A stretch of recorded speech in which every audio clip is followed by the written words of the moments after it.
Next question देखिए, write a C program to copy the value of one string into another string. Simple सा question है कि एक string की value को कॉपी करना है हमको, किस में, किसी दूसरे स्ट्रिंग में। वो कैसे कॉपी करेंगे?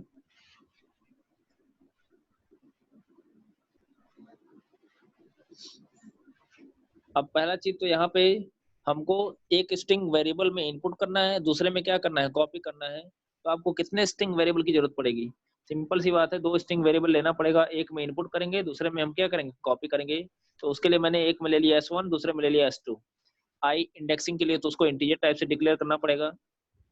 यहाँ पे मैंने इंटर स्ट्रिंग मतलब S1 को क्या कर लिया, इंटर कर लिया, S1 में इंटर कर लिया। अब हम लूप चलाएंगे। करना क्या है,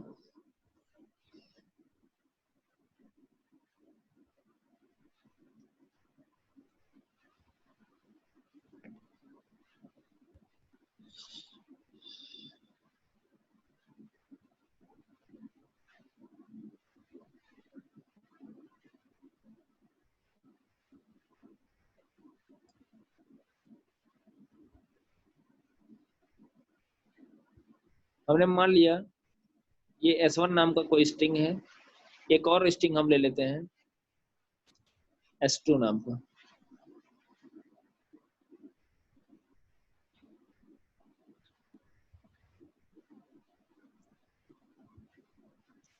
इसके भी ब्लॉक्स बना लेते हैं।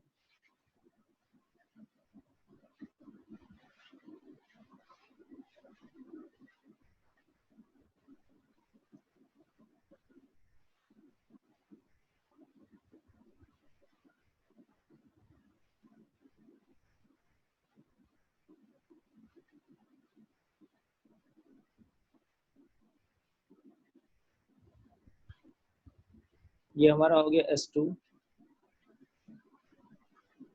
0 हो गया, 1 2 3 4 5 एंड 6।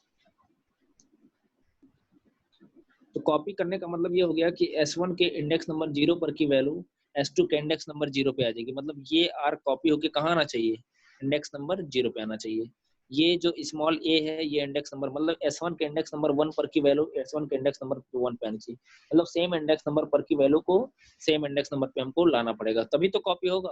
उसके लिए हम सिंपली एक लूप चलाएंगे जो कि कहाँ से स्टार्ट करेगा, 0 से। क्यों 0 से स्टार्ट कर रहे हैं, क्योंकि हमको कॉपी करना कहाँ से स्टार्ट करना है, इंडेक्स नंबर 0 से। तो आपको यहाँ पे दिखेगा एक हमने लूप चला दिया, कहाँ से, i को 0 से S1 ऑफ 0। S1 ऑफ 0 का मतलब S1 ऑफ 0 पे कौन सा करेक्टर है, S1 ऑफ 0 पे आपको दिख रहा है, S1 ऑफ 0 पे है हमारा स्मॉल r।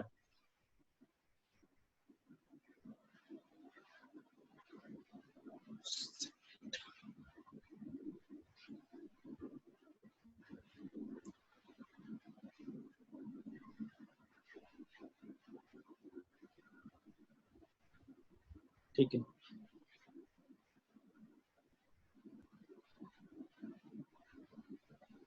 ठीक है।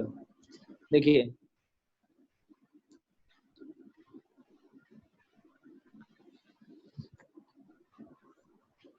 देखिए जब i की वैल्यू 0 होगी तो S1 ऑफ 0 पे ध्यान से देखिए, S1 ऑफ 0 पे कौन सा करेक्टर है, small r, sorry capital R। Capital R is not equal to 0 के कंडीशन होगी ट्रू। ट्रू होगी तो क्या होगा, S1 ऑफ i, है ना, S1 of i means capital R is assign to, मतलब उसको असाइन कर रहे हैं किसमें, S2 ऑफ i पे। आप बता दो, अगर i यहाँ पे i की वैल्यू अभी कितनी थी, i ध्यान से देखिए, i हमारा 0 पे ही है। इसका मतलब ये हो गया कि S1 के इंडेक्स नंबर 0 पर की वैल्यू असाइन हो जा रही है, मतलब भेजी जा रही है किसमें, S2 के इंडेक्स नंबर 0 पे, मींस कैपिटल R इसमें कॉपी हो गया। अब क्या होगा, अब ये यहीं से टर्न हो जाएगा, तो आई को इंक्रीमेंट करेगा, जैसे ही आई को इंक्रीमेंट करेगा आई हमारा कहाँ जाएगा, S1 के इंडेक्स नंबर 1 पे, मतलब आई 1 पे आ जाएगा। तो फिर S1 ऑफ 1, आई की वैल्यू 1 हो चुकी है, तो S1 of 1 means small a।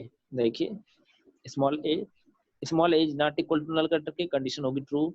तो ध्यान दीजिएगा, इस फॉर के लिए सिंगल स्टेटमेंट है, तो इसको अभी नहीं एग्जीक्यूट कर रहा है, इसको एग्जीक्यूट करके कहीं से टर्न हो जा रहा है, आई को बढ़ा रहा है। तो S1 of 1 means small a is assigned to S2 of I, means the value of S1 1 is copied into the location of S2 of 1। इसका मतलब ये हो गया कि S1 of 1 की वैल्यू जो कि स्मॉल a था कॉपी हो गया किसमें। फिर क्या करेंगे, फिर I को इंक्रीमेंट करेंगे तो I हमारा इंक्रीमेंट होके यहाँ आ जाएगा, कहाँ हो जाएगा S1 of 2। S1 of 2 means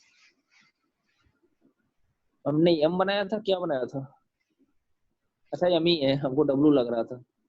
S1 of 2 means small m not equal to null character की कंडीशन होगी ट्रू, तो S1 of 2 is copied into the S2 of 2, it means that M is assigned into S2 of 2।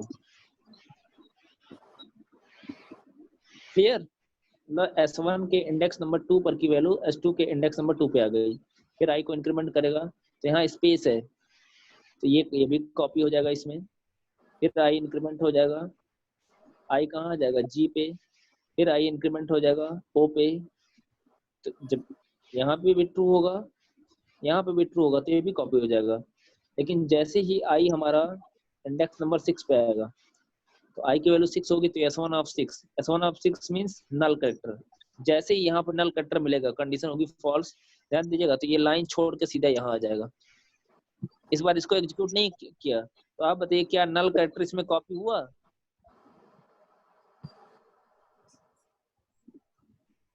क्योंकि जब नल character पे पहुंचा तो condition क्या हो चुकी थी, फॉल्स। कंडीशन फॉल्स हो गई तो नल कैरेक्टर हमारा कॉपी नहीं हो पाया। तो अब क्या होगा, फॉल्स कहाँ हुआ है, जब I हमारा इंडेक्स नंबर 6 पे पहुंचा है।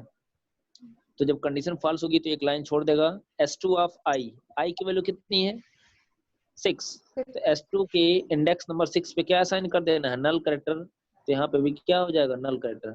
अब आप कहेंगे नल कैरेक्टर असाइन करने की जरूरत क्या है, तो इसका सिंपल सा आंसर है, हमने आपको बताया है कि अगर किसी स्ट्रिंग में नल कैरेक्टर हम असाइन नहीं करते हैं तो it is not considered as a string, then it is necessary to assign null character at the end of every string। S2 of I means S2 of 6 है ना, क्या हमने असाइन कर दिया नल कैरेक्टर। अब फिर फाइनली अब तो इधर जाएगा नहीं, कंडीशन फॉल्स हो गई है, पुट S2 करेंगे तो जो फर्स्ट स्ट्रिंग का डाटा होगा वही सेकंड स्ट्रिंग में आसानी से कॉपी हो जाएगा। फिर इसी चीज को हम स्ट्रिंग हैंडलिंग फंक्शन से भी कर सकते हैं। यहाँ पे देखिए लिखा हो गया है strcpy। strcpy means string copy है ना, string copy. It takes two arguments, the first one is target and the second one is source, है ना। strcpy function is copied the string store in source variable, means मतलब जिसका data copy करना है हमको उसको लास्ट में लिखेंगे और उसके डाटा को किसमें कॉपी कर देंगे हम, टारगेट। तो हम स्ट्रिंग हैंडलिंग मतलब strcpy फंक्शन, ये बहुत इंपॉर्टेंट चैप्टर है, कम से कम 2 या 3 मार्क्स का ऑब्जेक्टिव एमसीक्यू क्वेश्चन इस टॉपिक से आपको मिल जाना है डेफिनेटली। स्ट्रिंग बहुत इंपॉर्टेंट टॉपिक है, बहुत आसान है। strcpy में क्या करेगा, ये ऑटोमेटिकली जो हम कोड लिख के करते थे ऑटोमेटिकली ये कर देगा, ये उसकी कोडिंग ऐसी की गई है। 2 स्ट्रिंग ले लिया, इंटर स्ट्रिंग, फिर सिंपली मैंने क्या कर दिया प्रिंटअप में mod s strcpy s1, string किसमें था S1 में, किसमें इनपुट किए हैं S1 में, तो में इनपुट करना होता है उसको देखिए बाद में लिखते हैं, पहले टारगेट जिसमें कॉपी करना होता है और S1 का मतलब जहां से कॉपी करना है सिंपली लिख देंगे। और ये strcpy किसका डाटा रिटर्न करता है, S2 का, मतलब जो टारगेट स्ट्रिंग होता है उसका डाटा क्या करता है, रिटर्न करता है।